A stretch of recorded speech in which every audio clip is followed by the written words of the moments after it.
La Corée du Sud est un petit pays, mais sur l'eau, c'est un géant absolu. Au cours des dernières décennies, ils se sont transformés d'une force de défense côtière en une véritable marine hauturière, déployant certains des navires les plus avancés jamais créés. Mais dans une flotte si high-tech, lesquels se distinguent vraiment par leur capacité? Nous le découvrirons aujourd'hui alors que nous explorons les 10 navires de guerre les plus puissants de la marine de la République de Corée. Commençons par quelque chose qui pourrait vous surprendre, car lorsque nous pensons à la puissance navale, nous imaginons généralement d'énormes canons et des missiles volants, n'est-ce pas? Mais le premier navire de notre liste prouve que parfois l'arme la plus dangereuse est celle que vous ne voyez jamais venir.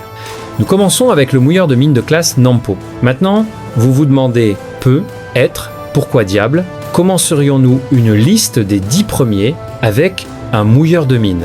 Eh bien, imaginez que vous essayez de protéger un littoral qui a un voisin très agressif au nord. La classe Nampo n'est pas simplement un camion de livraison pour explosifs, c'est un gardien furtif de la mer de 3000 tonnes. Basé sur la coque d'une frégate, ce navire est conçu pour se glisser dans les eaux sans être détecté et poser un piège qui pourrait couler une flotte ennemie entière avant même qu'ils sachent qu'ils sont dans un combat. Il peut transporter des centaines de mines et il utilise un système de pose de mines automatisé qui est incroyablement précis. Mais voici le truc, il n'est pas sans défense. Contrairement aux anciens navires de soutien, la classe Nampo a son propre punch avec un canon principal de 76 mm et des lanceurs de missiles pour l'autodéfense. C'est comme un ninja qui pose des pièges mais peut aussi sortir une épée s'il se fait attraper. La marine de la République de Corée a construit cela parce qu'ils savent que contrôler le fond marin est tout aussi important que contrôler les vagues. Il agit comme navire amiral pour les flottilles de guerre des mines, coordonnant le travail chaotique et dangereux du déni de mer.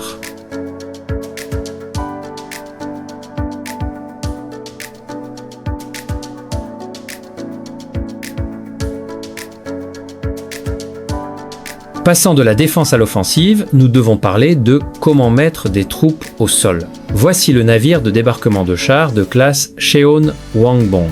Si la classe Nampo est le poseur de pièges, le Cheonwangbong est le porteur lourd. Cette bête déplace plus de 4900 tonnes et peut naviguer à des vitesses de 23 nœuds, ce qui représente environ 42 km/h. Cela peut ne pas vous sembler rapide dans une voiture, mais pour un navire transportant des centaines de marines, de chars et de véhicules d'assaut, cela se déplace avec un sérieux objectif. Le design ici tourne tout autour de la vitesse et de l'efficacité. À l'époque, les navires de débarquement étaient des canards assis lents, mais la Corée du Sud a modernisé ce concept entièrement. La classe Cheonwangbong dispose d'un pont plat qui peut accueillir 2 hélicoptères simultanément, permettant un assaut vertical pendant que les embarcations de débarquement se déploient à l'arrière. C'est essentiellement une base militaire flottante qui peut se garer sur une plage. Et en parlant de stationnement, avez-vous déjà essayé de faire un créneau avec un navire de 4900 tonnes ? Ce n'est pas facile, mais ces navires ont des systèmes radars avancés et de manœuvre pour entrer directement dans l'action. Ils sont vitaux pour le corps des marines de la République de Corée, leur donnant la capacité de projeter la puissance n'importe où le long de la côte. Il ne s'agit pas seulement de guerre non plus. Ces navires sont souvent les premiers intervenants lors des secours en cas de catastrophe parce qu'ils peuvent transporter tellement d'aide. C'est un rappel que la puissance navale concerne aussi la logistique. Avant de passer aux navires de combat purs, j'ai une question rapide pour vous. Préférez-vous l'approche furtive d'un sous-marin ou la présence massive d'un navire de surface? Faites-le moi savoir dans les commentaires ci-dessous et pendant que vous y êtes, écrasez ce bouton like si vous aimez l'ingénierie militaire. Maintenant, faisons un pas en arrière dans le temps pour apprécier une légende qui est toujours active. Nous parlons de la corvette de classe Pohang.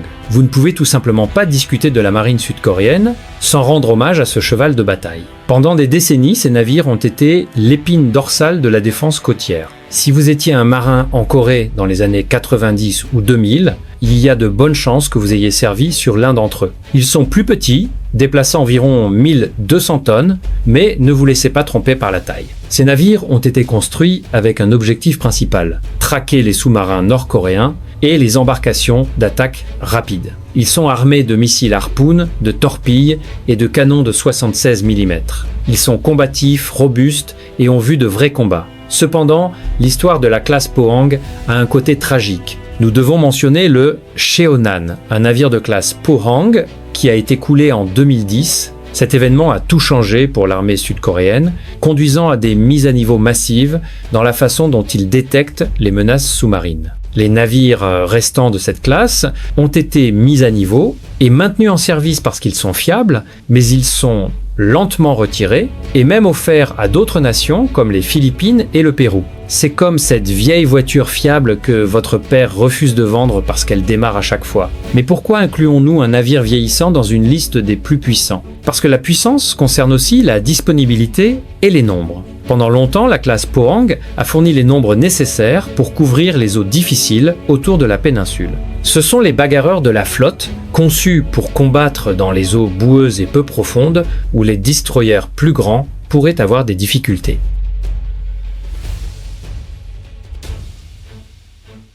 D'accord? Vous vous souvenez de la classe Pohang dont nous venons de parler? Eh bien, voici son remplaçant, la frégate de classe Incheon. C'est ici que nous commençons à voir un bond massif dans la technologie. La marine coréenne a réalisé qu'ils avaient besoin de quelque chose de plus grand, plus intelligent et plus mortel qu'une corvette, mais plus petit qu'un destroyer. Le résultat est la classe Incheon, également connue sous le nom de FFX Batch 1.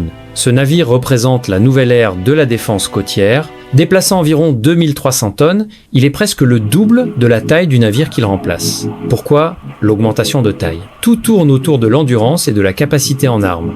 La classe Incheon apporte un arsenal sérieux sur la table. Nous parlons d'un canon principal de 127 mm, qui se trouve habituellement sur des destroyers beaucoup plus grands, lui donnant une portée incroyable et une puissance de frappe pour le bombardement côtier. Mais le vrai tour de force est sa défense de poing. Il transporte le RAM, ou lanceur de missiles à cadre roulant, qui ressemble à une boîte de tubes distinct qui tourne pour abattre les missiles ennemis entrants. Cela ressemble à quelque chose d'un film de science-fiction. Le design de la classe Incheon intègre également la technologie furtive. Les angles de la coque sont façonnés pour réfléchir les ondes radar, faisant apparaître le navire beaucoup plus petit sur les écrans ennemis qu'il ne l'est réellement. Il sert de dissuasion, patrouillant la ligne de limite nord et disant « Ne franchissez pas cette ligne, il est plus rapide, a un meilleur sonar et peut transporter un hélicoptère dans un hangar. » Quelque chose avec lequel l'ancienne classe Pohang avait des difficultés. Ce navire agit comme le pont entre l'ancienne marine d'eau brune et les nouvelles ambitions d'eau bleue de la Corée du Sud.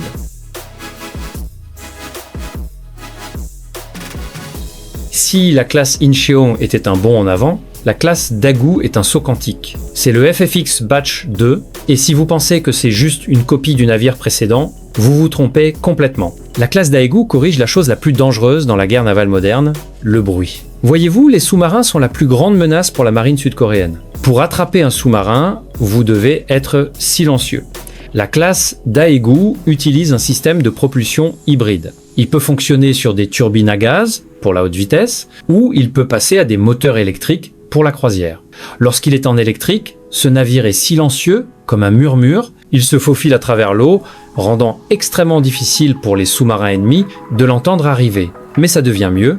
La classe Daegu est équipée d'un système de sonar remorqué, c'est une longue queue de capteurs qu'il traîne derrière le navire, loin du bruit de son propre moteur, pour écouter les sons faibles des sous-marins ennemis. C'est la frégate chasseur-tueur ultime. Déplaçant environ 3000 tonnes, il est plus lourd que l'Incheon et transporte plus de missiles. Il introduit le système de lancement vertical coréen qui lui permet de tirer le missile anti-sous-marin Red Shark. C'est un missile qui vole dans les airs, largue une torpille dans l'eau juste au-dessus du sous-marin ennemi, c'est game over avant que le sous-marin sache même qu'il a été repéré. Ce navire est élégant, effrayant et absolument essentiel pour la guerre moderne. C'est incroyable à quelle vitesse la technologie évolue, n'est-ce pas? Juste quelques années après l'Incheon, ils ont sorti celui-ci. Si vous appréciez cette plongée profonde dans la technologie navale, n'oubliez pas de vous abonner. Nous téléchargeons des vidéos chaque jour pour nourrir votre obsession avec les machines militaires. Maintenant, nous entrons dans le royaume des vrais poids lourds. Le numéro 5 est le destroyer de classe Chungmugong Yi Sunshin. Tout d'abord, quel nom? Il porte le nom de l'amiral Yi Sun-shin, le commandant légendaire qui a vaincu la marine japonaise dans les années 1500 en utilisant seulement une poignée de navires. Aucune pression pour être à la hauteur de ce nom, n'est-ce pas? Ce navire était le premier véritable pas de la Corée du Sud vers la construction d'une marine hauturière, ce qui signifie une marine qui peut opérer loin à travers les océans, pas seulement près de la côte, déplaçant environ 4500 tonnes standard et plus de 5500 tonnes entièrement chargées. C'est un destroyer polyvalent conçu pour tout faire.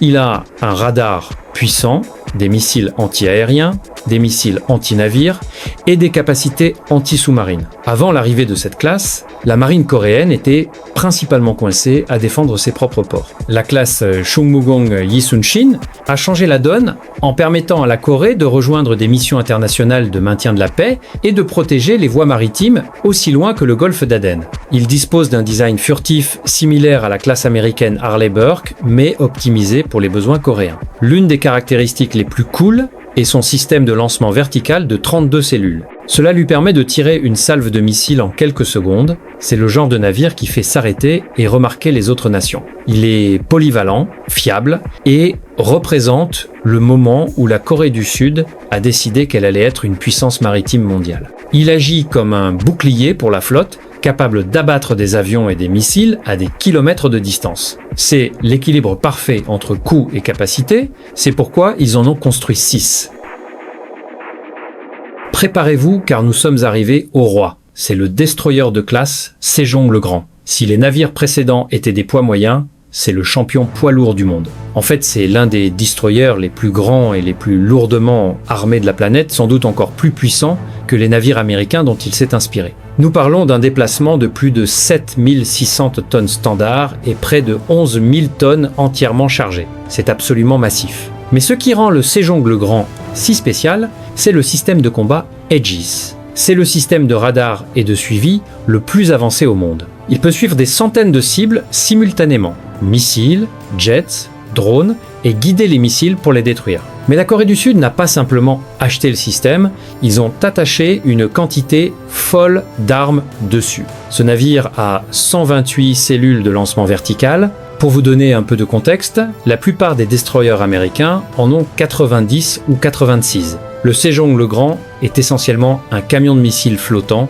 Il transporte des missiles anti-aériens à longue portée, des missiles de croisière pour frapper des cibles terrestres et des roquettes anti-sous-marines. Il est conçu pour être une armée à un navire. La mission principale ici est la défense aérienne de la flotte et crucialement la défense anti-missiles balistiques. Avec la menace des missiles du Nord, le Sejong le Grand agit comme un bouclier mobile qui peut détecter un lancement et le suivre immédiatement. C'est excessif de la meilleure façon possible. Le nombre absolu de missiles qu'il transporte signifie qu'il peut rester dans le combat plus longtemps que presque n'importe quel autre concurrent.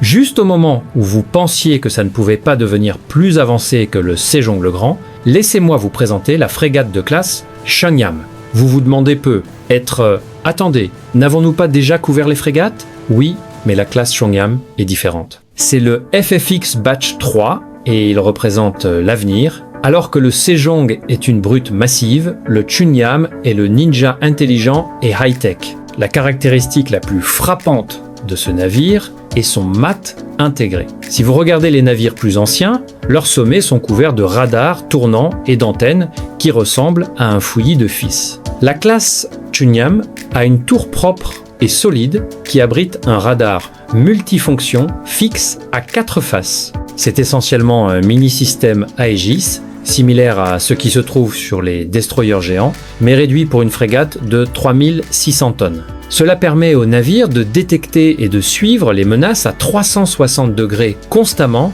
sans qu'un radar tournant n'ait à tourner. C'est plus rapide, plus précis et beaucoup plus difficile à brouiller. La classe Cheongnam est conçue pour remplacer les frégates et corvettes plus anciennes restantes, apportant une technologie de premier ordre aux patrouilles quotidiennes. Il est armé des derniers missiles guidés tactiques navire-sol, ce qui signifie qu'il peut frapper des cibles stratégiques à terre depuis loin en mer. Il prouve que vous n'avez pas besoin d'être le plus grand navire de l'océan pour être le plus dangereux. À l'ère de la guerre électronique et des essaims de drones, avoir les meilleurs capteurs est souvent plus important que d'avoir le plus gros canon.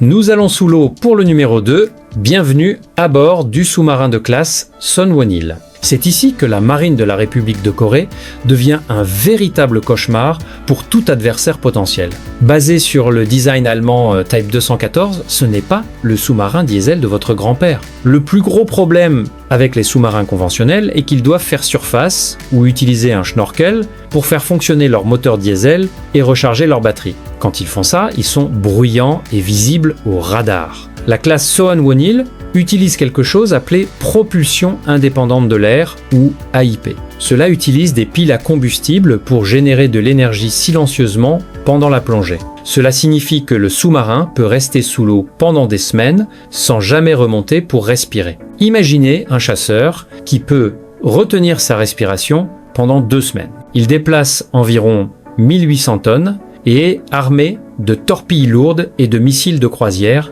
capable de frapper des cibles terrestres avec une précision millimétrique. Ce sous-marin est l'assassin de la flotte. Il patrouille les points d'étranglement et attend. Parce qu'il est si silencieux, il est incroyablement difficile à détecter avec le sonar. Dans les exercices navals, des sous-marins AIP comme celui-ci ont fameusement coulé d'énormes porte-avions parce qu'ils pouvaient s'approcher sans être entendus. Pour un pays comme la Corée du Sud, entouré de voisins puissants, avoir une flotte de ces tueurs silencieux est la police d'assurance ultime. Cela force l'ennemi à dépenser des quantités massives de ressources juste pour essayer de les trouver. Et enfin, nous atteignons la première place, la fierté de la flotte, le sous-marin de classe Dosan Han Chang-ho. Si le Sunwon-il était un assassin, le Dosan Han Chang-ho est une dissuasion nucléaire, sans le moteur nucléaire. C'est le premier sous-marin conçu et construit entièrement avec la technologie coréenne indigène, et c'est un monstre, déplaçant plus de 3700 tonnes immergées, cela en fait l'un des plus grands sous-marins conventionnels au monde. Mais la taille n'est pas la seule raison pour laquelle c'est le numéro 1. Ce sous-marin est équipé d'un système de lancement vertical. Oui, vous avez bien entendu, des silos de missiles sur un sous-marin. Il est capable de tirer des missiles balistiques lancés depuis un sous-marin. C'est une capacité que seules les superpuissances avec des sous-marins nucléaires possèdent habituellement. Cela donne à la Corée du Sud une capacité de frappe secondaire. Même si leurs bases terrestres sont détruites, ce sous-marin peut disparaître dans l'océan profond et lancer une contre-attaque dévastatrice depuis n'importe où. Il dispose également d'une version améliorée, du système de propulsion indépendante de l'air et de tuiles avancées de réduction de bruit qui absorbent les ondes sonores. Il est plus silencieux, plonge plus profondément et est plus lourdement armé que tout le reste dans l'arsenal coréen. Il représente le summum de l'ingénierie et de la stratégie militaire sud-coréenne.